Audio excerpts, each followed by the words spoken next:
are listening to the Introverted Nerd Watches, and on this episode, I watched Season 3, Episode 3 of Save Thy Bell, Save the Max. Oh. Welcome back, everybody. Why do I always sing? I can't sing, but that's always my first instinct is to sing my intro. Musical heart with no voice. I'm your host, Reese. Of course. I could change my name though. I could change my name at any moment. You never know. What am I talking about? So welcome everybody. I'm actually recording this on Christmas night 2017. We are about to be out of this terrible fucking year. 2017 has just been awful. I mean, hasn't it? It's been collectively awful. We can all agree on that, right? Oh, 2018. Just bring it on. We need all the good things to happen to us. It's just okay. So, right up top, go to iTunes, subscribe, leave a 5-star review. I will read it on the next episode. On Twitter, you can follow me at theintrovertednerd, Instagram at theintrovertednerd, and like the Facebook page, The Introverted Nerd. So, we're talking about episode 3 of season 3, Save the Max, where we find out Max is a terrible business person. He has zero money and he tries to cheat everybody by giving them less food but charging them the same prices. Max is a real piece of shit in this episode. Oh, he's so terrible. But it takes a long time. This episode is called Save the Max, but it takes a long time. Well, I mean, it's a 20-minute episode, but it takes too long to get to the point where they're trying to save the Max. So we start with Zach and Screech exploring the school. Who cared that much about their school?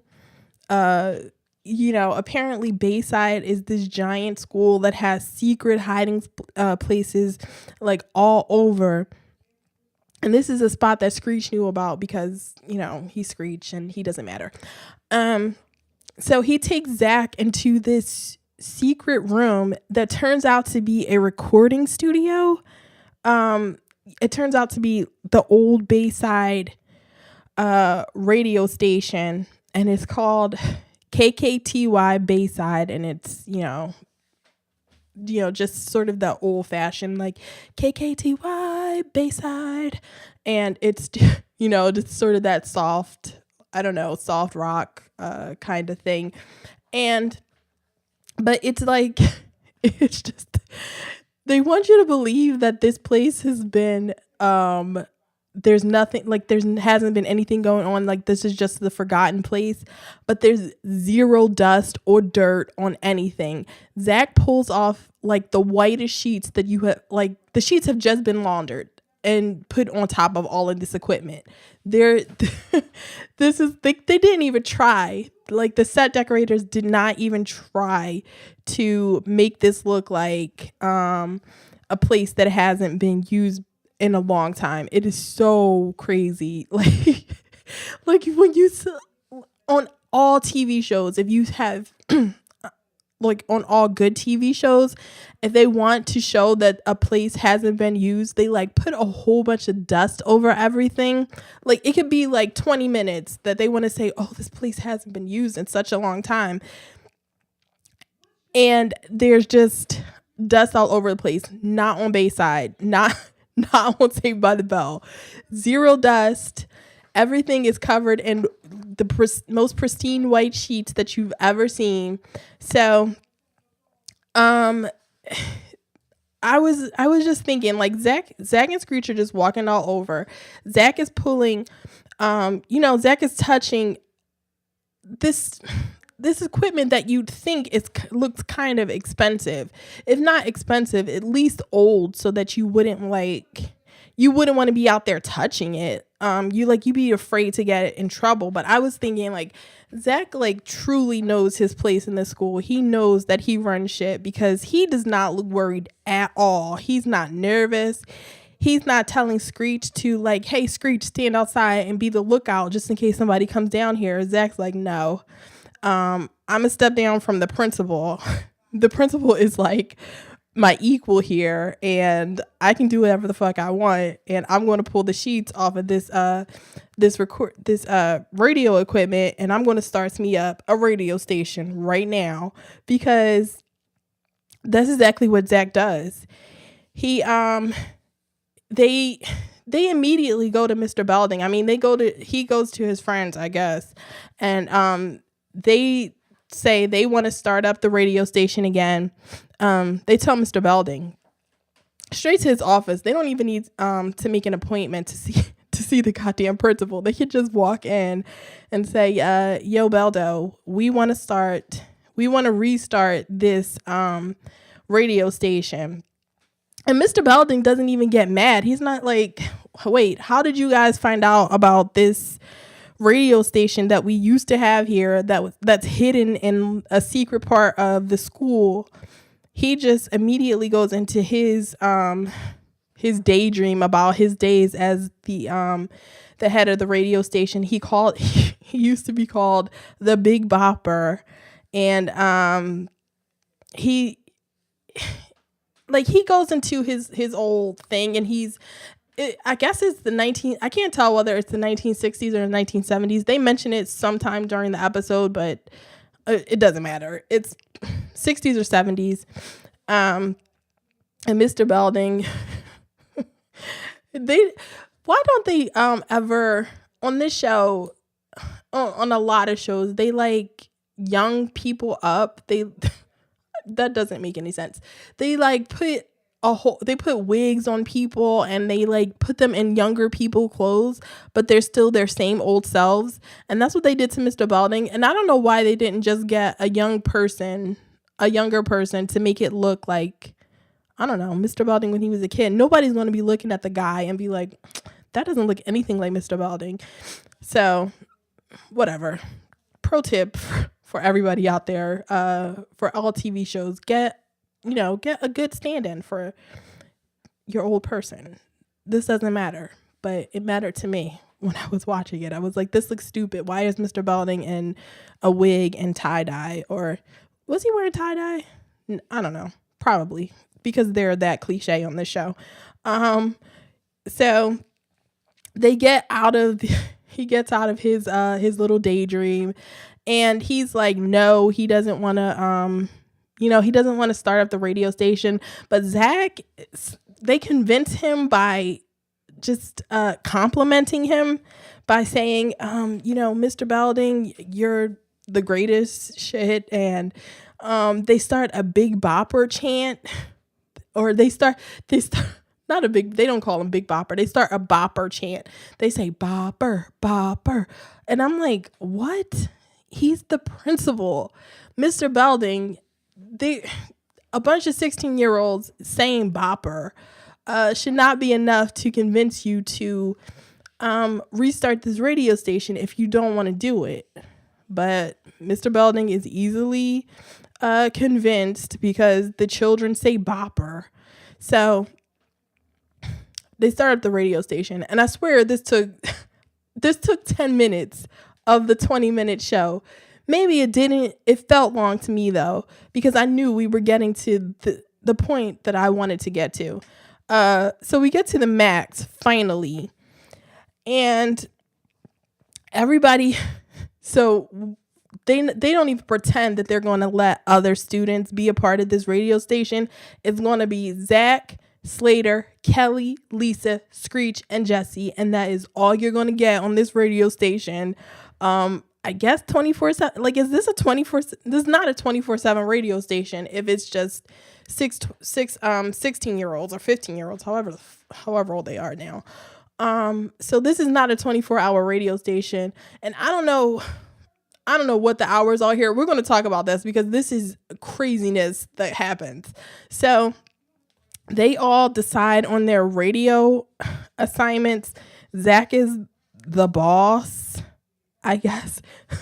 Zach is like the big bopper of, his class. They call him, he calls himself Wolfman Zach. Slater wants to do sports. He wants to be a sports announcer. We'll come back to that.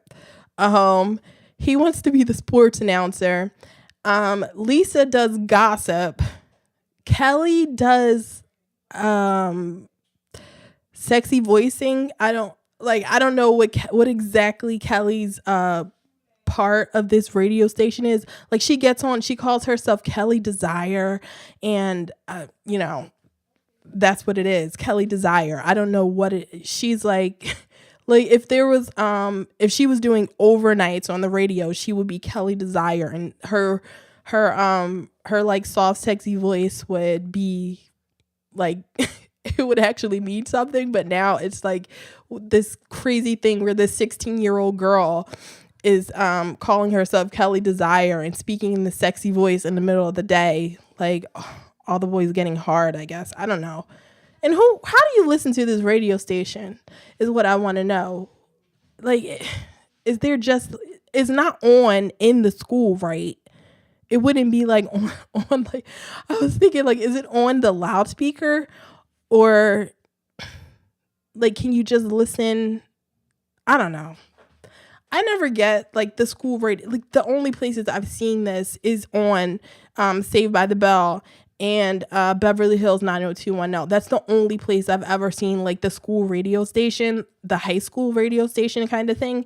So I don't know. Maybe it works like college radio stations, and they're like on some AM station that's like way down the dial or something.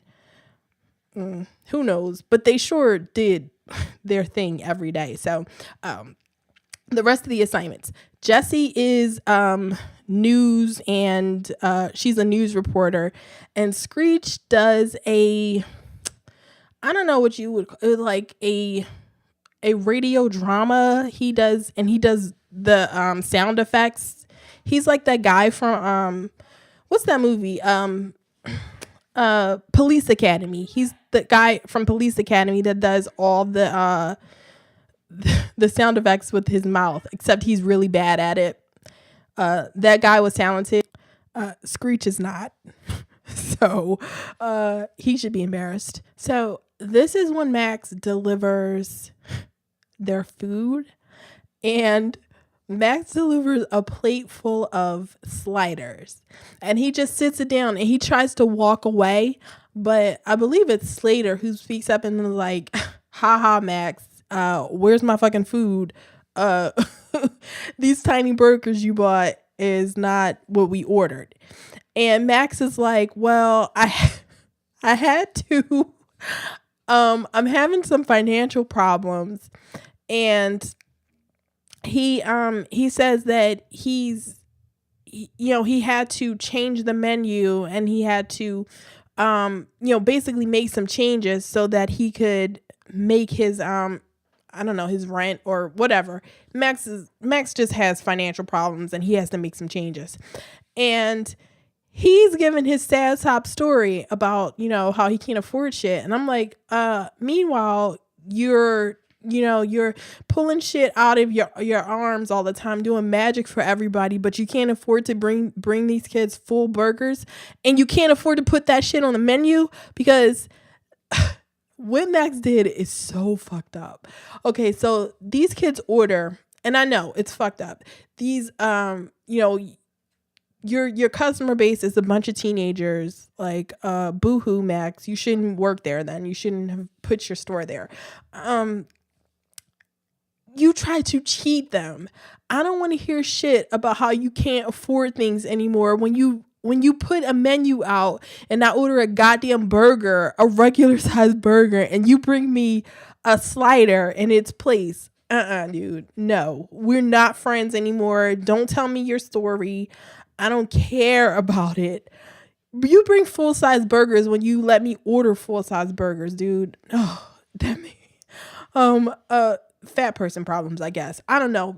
No, this is not a fat person problem. This is an any person problem. You don't let people order full size burgers and then bring them sliders to and then bring them sliders and try to dip out like you're not doing something wrong. And Max straight up tried to dip. Like he brought out a plate of burgers, and usually Max likes to stand and talk. Even when nobody wants to talk to him, but all of a sudden he brings this plate of burgers because he knew what he was doing was fucked up, and then he tried to run away. Oh, Max. No, Max lost a lot of cool points with me with that one. I was so mad. I was so mad when I saw that. And it's so stupid, but I was so mad. I didn't even remember that I've seen this episode 100 times and I didn't remember that. It's adult problems. It's just watching this as an adult. It's like, oh no, this guy did not try to cheat them with sliders. Oh, let me move on. So we get to the first day of the radio station, and Zach does his whole Wolfman Zach routine. And Jesse does news, and nobody cares about that because why would they? Lisa does her gossip, and I was like, ooh, Lisa's gossip. Ooh, excuse me. Lisa's gossip is so fucked up because her gossip actually mentions real people. She's talking about students in school. Like, she mentions a girl. She's like, I don't know, Kathy whatever. Kathy whatever's boyfriend thinks she's cheating on him with so and so guy, and she's just putting this girl's business all out in the streets like that. And I was like, okay, why are you doing gossip about? Ooh, what was that? I don't know what that was. Okay, so why are you doing gossip about these regular ass students in school? Because it's just fucked up to put their business out there like that just for everybody. And, like Kathy may have wanted to just, have her boyfriend with a guy on the side. She didn't need Lisa putting her business all out there. And like, who cares about that girl, Kathy? It would only have to be. So after this, Lisa could not have any friends after this at all, except for Jesse and Kelly and, the rest of the gang minus Screech. She couldn't have any friends after this, because if this Kathy girl is okay, her gossip, segment would have to be about all the popular kids in school, minus her closest friends. So everybody in school would just have to be like, okay, fuck this girl. I don't want anything to do with her because she's putting on our business out there. So we just can't talk to her anymore. That's just how it's got to be. And I love Lisa, but I would just be like, fuck that. I would straight up be like, fuck Lisa. And I would put it out to everybody, to all the popular people. Fuck Lisa, ice her out. Nobody talk to her. She's just, public enemy number one. That's how it's got to be if you're going to be putting people's business out there like that. And it's just like, why aren't you doing gossip about, actual celebrities?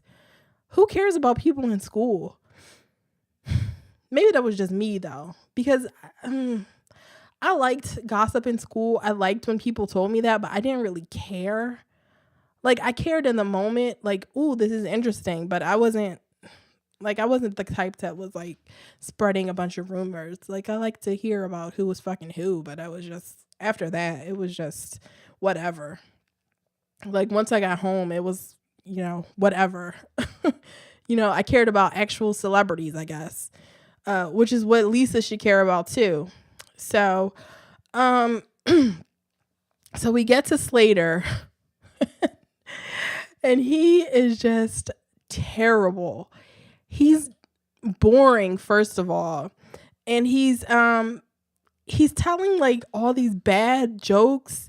He completely he reads like he's just really wooden when he's reading his written text, whatever he wrote down for himself. He's really wooden, and when he tells a joke, he beeps. He has like this air horn thing, like this bike horn that he not a bike horn. Like, if you've seen a clown, that they have that big horn, that if like, clowns are terrible. So, and they're not funny either, just like Slater. So, he has a clown horn, and he beeps that. He squeezes that every time he tells a joke. And then he got off, and he thought he was good, and they all like look at him like, oh shit, this guy sucks. And I can't believe Slater didn't pick up on that. Nobody was laughing at his jokes. Everybody's like, everybody just sits there dumbfounded after he finishes, and he doesn't pick up on it at all. Slater's the biggest dumbass. He just doesn't pick up on it. If you finish your, something that you thought was good, and everybody just sits there and it's not like a delayed applause, you done fucked up. And nobody says anything to him. They just all sort of like smile and nod until he walks away, and it's like, oh shit, he sucks. So they talk about it afterwards without Slater there, and they're like, what can we do? This dude's terrible. How do we tell him? How do we help him get better? What the fuck do we do? And Screech says, why don't we wave a skunk in front of him, like under his nose, as sort of, as like to say you stink. And they tell this joke 2 more times after this, the wave the skunk under you, like wave a skunk at him thing. And I was just like, okay, stop trying to make fetch happen. I went straight to Regina George. Stop trying to make fetch happen. And I swear, this was a thing that the Saved by the Bell writers were trying to make happen, and it wasn't happening. It wasn't funny at all, no matter who said it. Screech said it, random black guy said it, and the newspaper said it. It's so stupid, and nobody laughs at it. I don't even think it probably gets canned laugh from like the audience, but it wasn't funny, and it just made me mad because Screech said it, I guess. I don't know. It made me mad. So this is when it happens. They asked 3 randos about how they think Slater was on the radio, and they call him boring, and that's when the black guy says that they should wave a skunk in front of him. And then they read the other review. There was a review in the school newspaper. Oh, the school newspaper. There was a review about the radio station in the school newspaper, and they actually write that, somebody needs to wave a skunk in front of Slater. Whatever. No, it's not happening. So they find, back to Max and his financial problems. They find out the school owns, or the school district, or maybe Bayside runs or owns the Max, and they want to close it down and build a parking lot, because that's what every villain in the 80s and 90s wants to do. That's how you know they're terrible. They want to take down something that everybody likes and make it a parking lot, because I guess parking lots are really lucrative. Are they? I don't know. Probably. Parking lots in Philadelphia, they want to charge you $20 for the whole day or something like that. So I guess if you're doing that every day, kind of expensive. But you never meet anybody from the school district the person they're fighting against is Mr. Belding, and that's just because Mr. Belding doesn't want to help them save the Max. So they want to save the Max, and Jessie does her investigative reporting, and she does this news report where she gives like this scathing review, like insulting the school board. And of course, Mr. Belding calls them into the office and says, "What the fuck are you doing? You're lucky I let you start this radio station again. You can't be out here insulting the school board. Like, get your shit together or get the fuck out." And they get mad. And of course, because Zach is vice principal at this point, he talks to Mr. Belding man to man, adult to adult. And he tells Mr. Belding that the Max is really important to them, and he used to be the bopper and he should get it. He doesn't understand why Mr. Belding won't help them. And Mr. Belding basically tells him to fuck off. Don't do that shit anymore. And Mr. Belding makes like this offhand comment about how he's not going to stand up for this radio station again. And Zach, being the nosy dickhead that he is, tells Jessie to do her investigative reporting and find out what Mr. Belding was talking about. So Jessie does. And she finds out that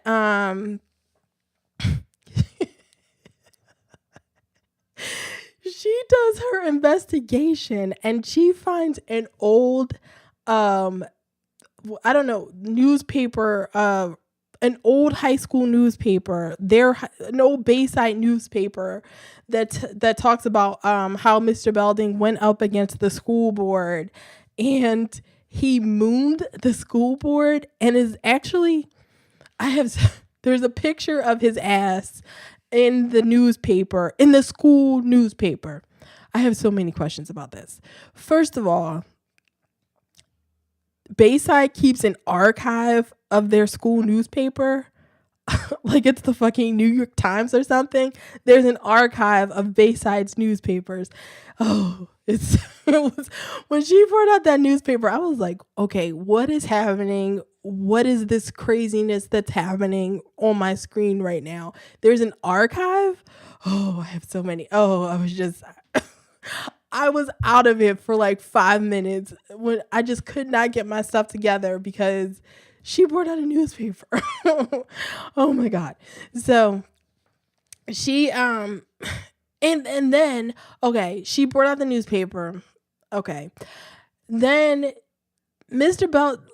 a school newspaper has a student's ass prominently in the paper. Like somebody took a picture of his ass while he was mooning the school board, and they put it in the school newspaper, and nobody did anything about it.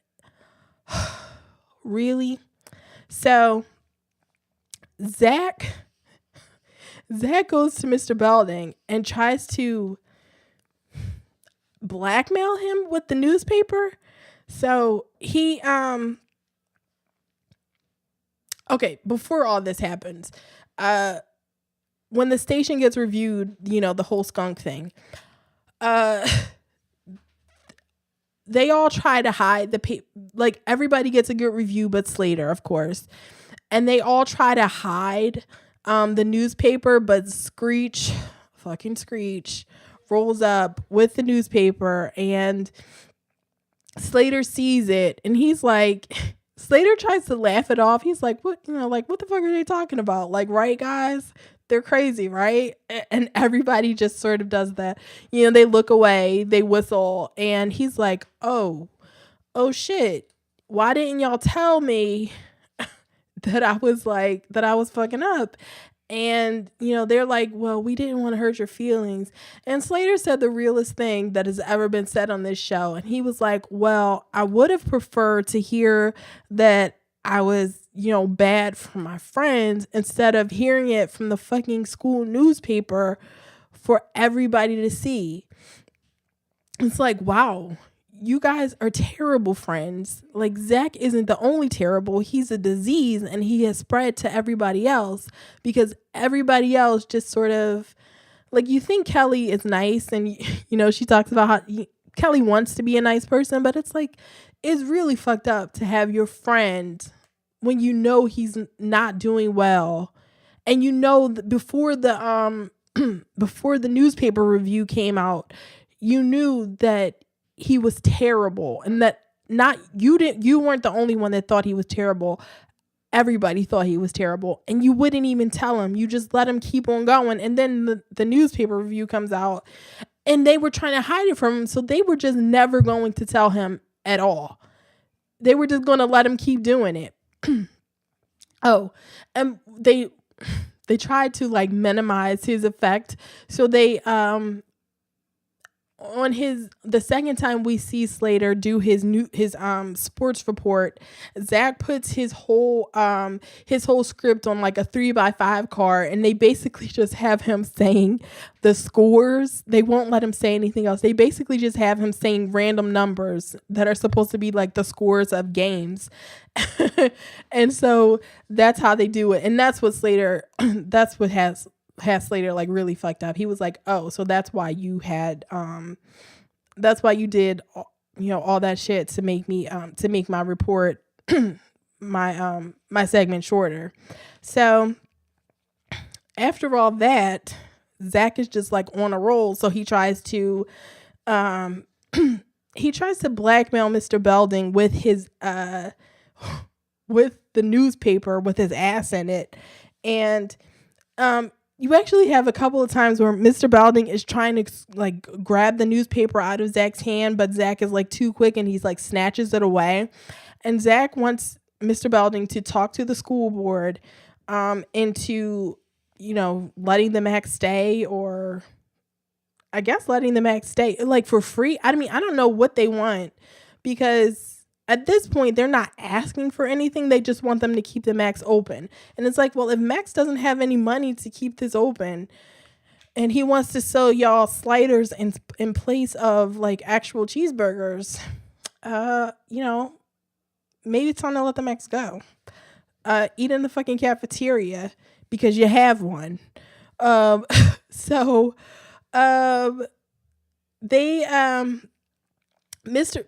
Zach tells Mr. Belding that, he needs to go back to his bopper days, and Zach is like disappointed and leaves and all that. And of course, Mr. Belding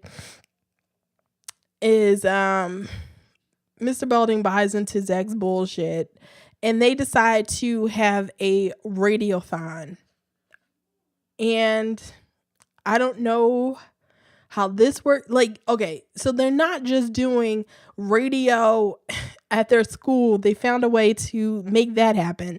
They're doing remote broadcasts now. So they're broadcasting this radiothon at the Max, and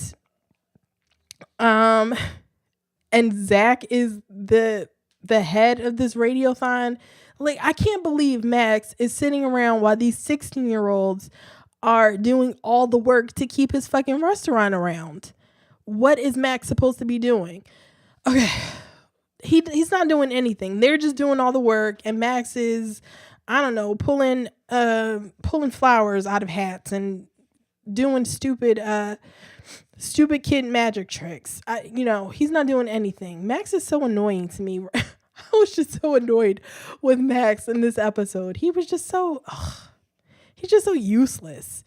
So I'm losing my voice. So they start this radiothon, and they're all doing their radio thing. Lisa does her stupid gossip report, and Kelly does her Kelly Desire thing, and which, okay, I still don't understand how this is even, what is it? She's not saying, it's not a sexy, like, I can understand if she was doing like love advice. Like if she was Kelly Desire and she was giving love advice to the students, I would kind of get that. But she's just being Kelly Desire and speaking in a low and sexy voice, and she's talking like this, and I don't understand it. Well, she's not speaking with that accent, but she's speaking like that, and I don't get it.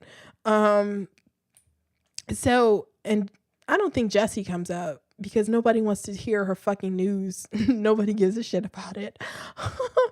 So they get Screech up there to do to be funny, quote unquote funny. Screech does a Al Bundy impression. I got nothing for it because it's terrible. He's doing his Al Bundy impression. It is fucking awful. And people, it's so funny because you see the girls behind him, the extras behind him, and nobody in there is laughing. Like the studio audience are kind of amused by it. Nobody in the max is laughing. Even Zach is like, Zach is terrible. Zach's not helping him at all because it's, Screech is putting his heart and soul into this stupid Al Bundy impression, and Zach is like, yeah, Screech. And it's not funny, so we're just going to keep it moving. So Screech walks away, and they need the goal for this radiothon is $10,000. And so Slater calls, and this is the best moment of the episode. So they're going along with the radiothon. Slater calls, and Kelly picks up the phone, and he specifically asks for Zach. So Slater is on that guilt trip shit, and I am here for it. So Kelly, his friend, answers the phone. She gives the phone to Zach. So Zach is the head of this. Zach is, I don't know, the boss. He's the Wolfman Zach. He's the host. He's the master of ceremonies. And he takes Slater's call, and he's Slater's like, I want to donate my savings. It's $100. He only has $100 in savings. Okay. He wants to donate his $100. So this is just, he's donating the $100 just to make Zach feel like a shithead. And it works because Zach does feel shitty, and he has this like hangdog face, and he's, he tells Slater that he should be there, and Slater's like, no, I shouldn't. And he says, good luck, and he hangs up. and Zach is like left standing holding the phone, I guess with the terrible dial tone noise that ant noise that comes on when you leave the phone off the hook too long. And he's just standing there looking sad, like, I just fucked over one of my best friends. He was one of my best friends this week, and I fucked him over. And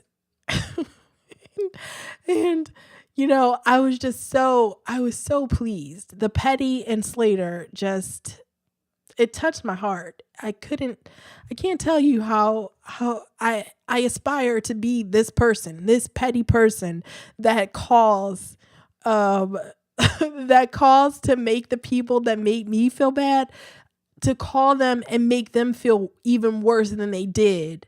Oh, it was beautiful. So, because it took, how many times did he have to call to get Kelly on the phone, to get a situation, to get like the perfect alignment in the universe, to get Kelly to answer the phone, and to get so that she can tell Zach that Slater is on the phone and he wants to give his donation specifically to him. Oh, it was beautiful. It was great. Slater, a dummy, but I appreciate this moment from him. I don't have very many nice things to say about Slater all the time, but this was a golden moment. This goes into the Slater top 10. And so the radiothon eventually slows down and the phones stop ringing and everybody's falling asleep, including Mr. Belding, who is the adult there, one of the two adults there, including Max. And he's asleep. Everybody falls asleep. And I'm guessing it's like, sometime in the early morning, like 2 o'clock in the morning or something like that. So Slater comes by and he, I guess he hears that it slows down. So he came by to like fire up the people or something, or I don't know, just to see what was going on. Or maybe that he just knew that, that he went in for the kill. Like he made Zach feel bad by giving his $100 donation. And then he went there just to like stand there in front of Zach, just for the maximum effect of like, you really fucked me over. So this is like stage 3 in his get back at Zach plan. I don't know why he was there, but he walks in and he's like, he talks to Zach, and Zach apologizes, and Slater tells Zach that his dad wants to give a donation too, and his dad only gave a $25 donation. Major Slater should be embarrassed that he gave a $25 donation when Slater gave $100. His, that's supposedly his savings. All of his savings is $100, and Major Slater couldn't even be bothered to give, I don't know, to at least match it. You have to match the your kid's donation, right? You can't let Slater give the $100 and then say, hey son, I want to help out you and your friends, $25 for you. Oh, Major Slater, such a disappointment. And I liked Major Slater before. So he gives like this impassioned speech about how the Max is, he never had friends before or something like that. He moved around a lot. And, the Max is finally a place that he can call home with his friends. Even though they fucked me over earlier in the week, they're still my friends and the Max is still my home. So he gives that speech, and it apparently motivates people to call. They were only a couple $1,000s short, and this puts them over the top, and people call, they donate, the Max is saved. And my final question is, does Max have no money? Because when Slater comes in, they're like, I think they're $1,700 short of their goal, of the $10,000 goal. And I'm like, does Max have zero money? Like, let these kids go home. You put the $1,700 down. They gave you $8,300. You put the $1,700 down. Boom, you got your $10,000. The Mets can stay open. You can readjust. You can adjust and give people regular sized burgers this time, and everybody will be happy. But no, Slater had to come and work his magic, and he spoke from the heart, so he wasn't terrible on the radio this time. And they all high five. And Zach lives to screw over his friends another day. That is the end, folks. I love this episode. Oh, the petty and Slater. I so appreciate it. I so love it. Like I said, it spoke to my heart. I aspire to be that person one day. So follow me on Twitter at theintrovertednerd.